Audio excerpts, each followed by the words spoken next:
这一双鞋它的代言人是内线球员，但是在发售初期，大部分博主都说这一双鞋的穿着感受会更像是一双后卫鞋。没错，就是这一双约基奇的第一代签名鞋。Joker GT 之前的普通版本我没有购买，我就不过多去进行评价了。我们今天就来聊聊这一双升级版本的 Joker GT 在实战方面的表现究竟如何。在配置方面 ，RPU 的外底橡胶、中底的碳板、全掌超临界，算是把自己品牌能给到的科技都给到了大家。而且在重量方面的控制做得也非常不错，单支42码的重量在363克左右，不会成为我们在球场上的负担。OK， 那接下来我们来看看它的实战表现究竟如何，看看这一双鞋究竟是不是真的是一双适合后卫或者说是外线球员去进行选择的鞋款。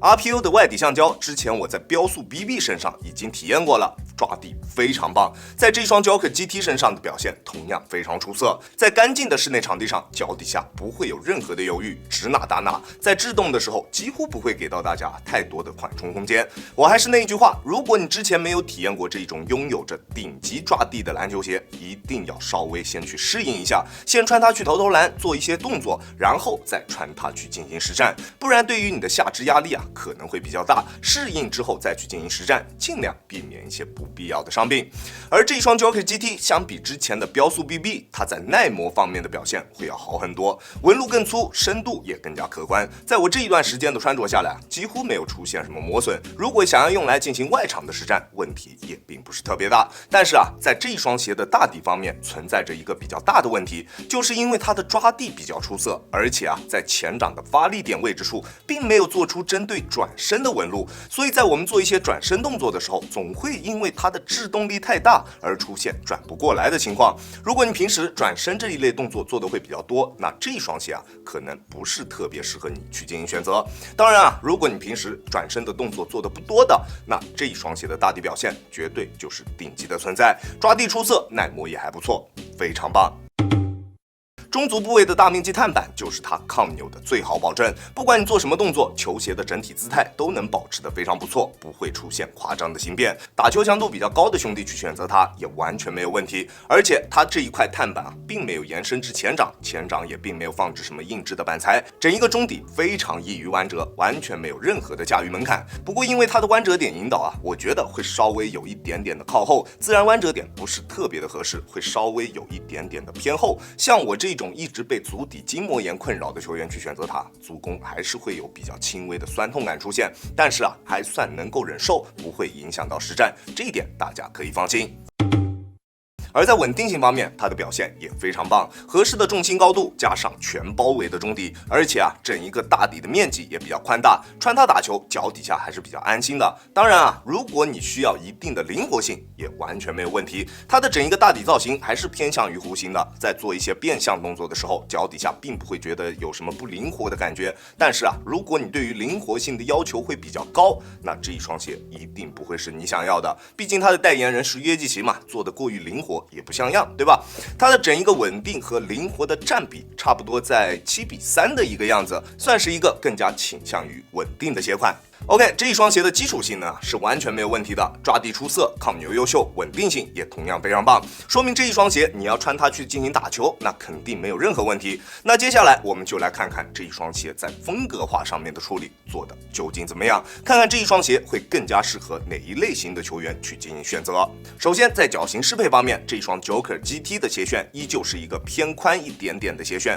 会更加适合宽脚的兄弟们去进行选择，窄脚或者是正常脚型的兄弟们我都不是特别推荐。虽然它的鞋带孔布局不是特别的靠后，相对来说还是挺靠前的，但是因为它最前端的这两对鞋带孔其实并没有什么办法很好的能够去进行调整，不太能够拉得太紧，所以如果你不是宽脚，那你去穿这一双鞋就会明显感觉到它的前掌是比较空的，会比较宽，包裹不是特别的出色，并且因为大底的抓地实在是太优秀了，在做一些急停动作的时候，顶脚趾的感觉也会非常的明显。鞋面的锁定跟大底的抓地没有匹配起来，跟当时安德玛刚刚用上 Flow 之后出现的问题一样，这一点啊大家必须要注意一下，好吧？不过它在后段的锁定啊没有什么问题，在实战的过程中不会有掉跟的感觉，也不会有这种在运动过程中啊脚踝处的鞋面包裹不住我们脚踝的这一种感觉，除了会有一点点顶脚趾的感觉之外啊，其他没有任何问题。而在中底的调教方面啊，我觉得这一双鞋其实并没有什么特别明显的风格倾向，就是一双非常典型的团队鞋的一个感觉，跟其他人口中这一双鞋会更像是一双后卫鞋这一种说法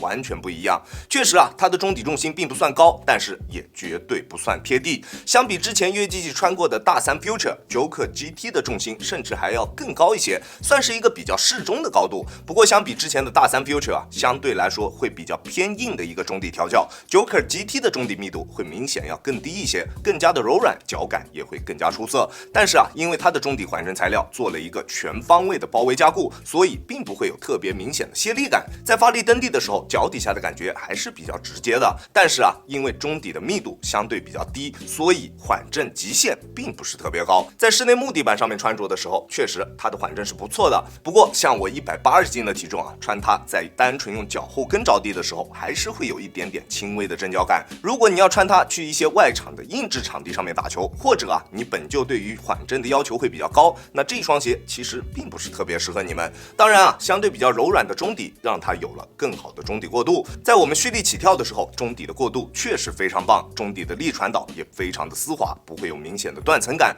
但是因为它整一个大底的翘度啊，其实并不是特别高，在我们正常跑动的时候，能明显感觉到它的滚动感会不太够。如果你比较追求球鞋的跑动感受，那这一双鞋我也不推荐你去进行购买，好吧？那看到这里啊，大家应该也都知道了，这一双鞋其实是一双相对比较全面，没有特别明显风格化倾向的篮球鞋，它就是一双非常典型的团队鞋款。Joker GT 亚当球鞋主观评级 A 减，它的整体实战表现啊确实还不错，但是缺少了一点针对性。也许361度自己也知道内线鞋的销量一定不会太好，所以最终还是把它做成了一双团队鞋款，一双相对来说啊会更加适合内线球员去进行选择的团队鞋款。如果你需要比较出色的抓地，对于跑动感受的需求并不是特别大，打法也相对来说啊会更加偏向于内线，那这双 Joker GT 确实会是一个比较不错的选择。当然啊，现在它的价格我觉得还是会有比较大的一个下降空间在的，毕竟361度的篮球鞋在后期的折扣力度都会非常的大，